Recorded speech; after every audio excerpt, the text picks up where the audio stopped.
All right, chemistry kids. I'm going through these two questions here that I gave you on Friday. Hopefully you had a chance to give it a go. Again, the reason why I want to show you guys these questions is because they are a little bit trickier than the normal ones. So I just want you guys to be ready for them, just so you can see the different ways they can ask the same question and how to decode and pull things. I'm not going to bother going through A, B, and C because I think D is the one that you guys will probably have a hard time with. So this one is a slightly different setup than you've seen before, where you don't have a set just chemical reaction that you guys are thinking about. Instead, you're thinking about a Bunsen burner that is heating some water. And they want you to calculate the mass of the methane gas that you would need in order to combust, in order to heat this water. So there's two layers to this question, just like the previous one. We have to first figure out how much energy I need to boil the water, and then I can figure out how much methane I need for that. Are we okay with that so far? So first step would be to find out how much energy.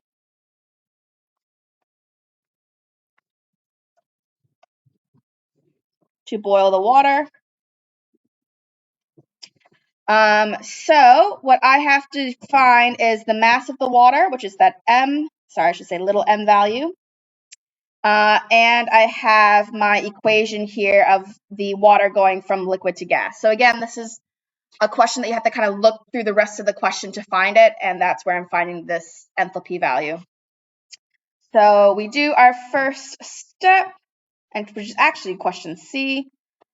So N equals 72 grams divided by, and they should have the molecular mass of water somewhere. Yes, 18 grams per mole. So the grams cancel out. Let me find my calculator. So 72 divided by 18 is 4. So we have 4 moles of water that we are trying to heat. And then I have to check my moles against. So this value here for my enthalpy is to 1 mole, so I don't have to worry about dividing anything. So I can just use the 40.7 kilojoules per mole and multiply it by 4. And then the moles cancel out. So I would need 162.8 kilojoules is what the answer is for that one. Awesome. All right. And then, so that's that first step there. Next step is I need to take that value and I need to figure out how many moles I need to release that amount of energy. I look here at my equation and I see that I have 1 methane is releasing 889. So I don't have to worry about doing any divisions again because that's already set to 1 mole. So I take the 162.8 kilojoules divided by the 889 kilojoules per mole.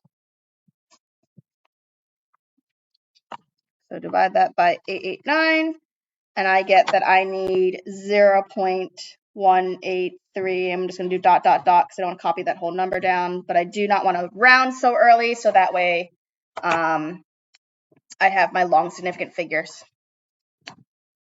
So basically, I need to relate this into that calculation.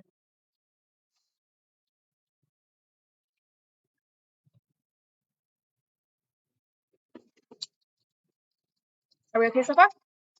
All right. Then what I would do is I would convert this back into grams. So mass is equal to moles divided by molecular mass. So I take that 0.183 dot, dot, dot, dot moles, and I would multiply it by the molecular mass of methane, which is 16 grams per mole. The moles cancel out like I like it. I haven't cleared my calculator, so that way I can very easily just multiply it and not have to worry about typing in all those numbers again. So I get 16.8. So I would need to have 3.6 0.78 grams of methane to heat that water. That's the answer to that question.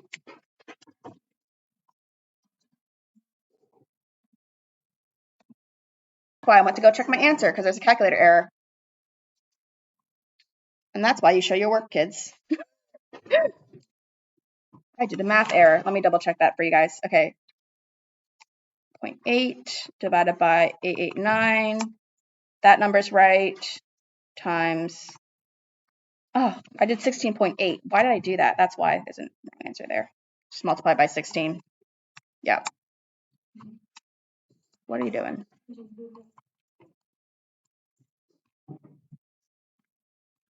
Yeah, cool. That's the right answer.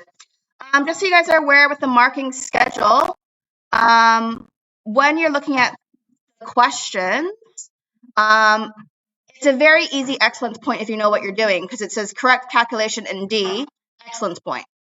In this case, the merit was 2 steps correctly done, so you just made a mistake somewhere, but you can show that you've done some of this correct setup, and then the achieved was just 1 step correctly done.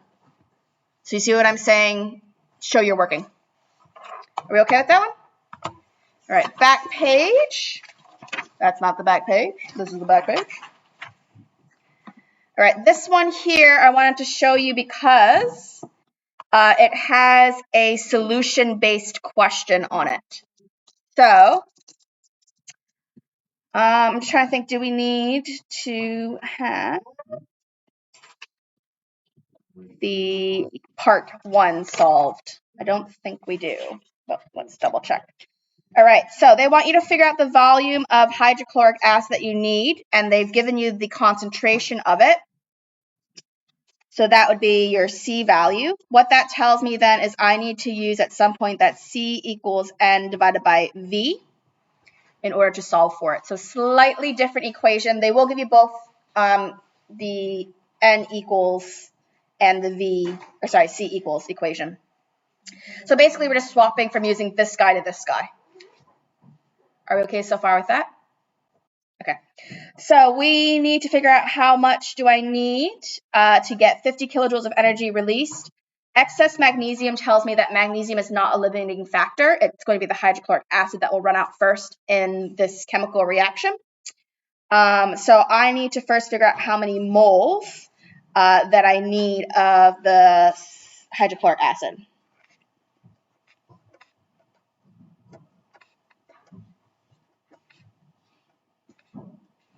So when I'm looking at this equation over here, I look at my hydrochloric acid and I look at the enthalpy involved for that hydrochloric acid. I can see here that my ratio is 2, so I would need to divide this number by 2 to get it per 1 mole. Are we okay with that so far? So I'm going to take the ratio check to get into 1 mole. So right now, for every 2 moles of HCl, I get negative 462 kilojoules. So I want to divide that by 2. So 1 mole HCl gives me 462 divided by 2 is 231 kilojoules for every 1 mole. So then what I can do is my second step. So if I have 50 kilojoules of energy, I divide it by the kilojoules per mole. So that's 231. Cancel the kilojoules out. So that tells me I will need, for that to occur, 50 divided by 231. I will need 0.216 ... moles of HCl.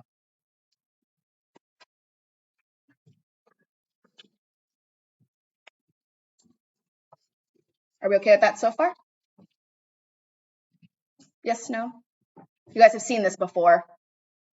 So the only thing that now changes is instead of figuring out mass and using this equation here, I'm figuring out volume and using this equation here.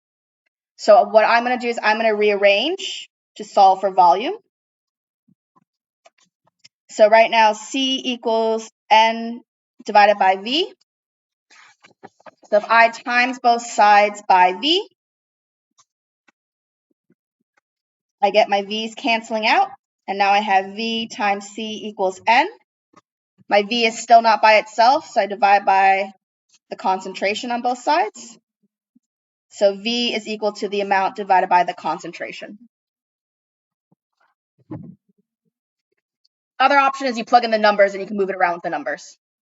So I could do it as in concentration is 2 equals the 0.216 divided by V times V by both sides. And then V times 2 equals that number, divided by 2, V equals that.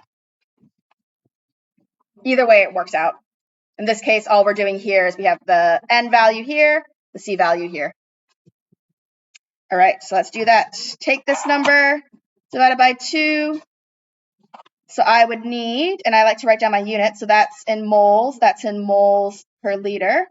Moles cancel out, so I have 0.108 liters. That's my final answer. 3 sig figs. This one's a mock question. I have to dig around for the answer for it, but that should go up to an excellence. So don't be thrown off by these questions. Just decode them. If you're not sure, annotate them. Use your units as hints.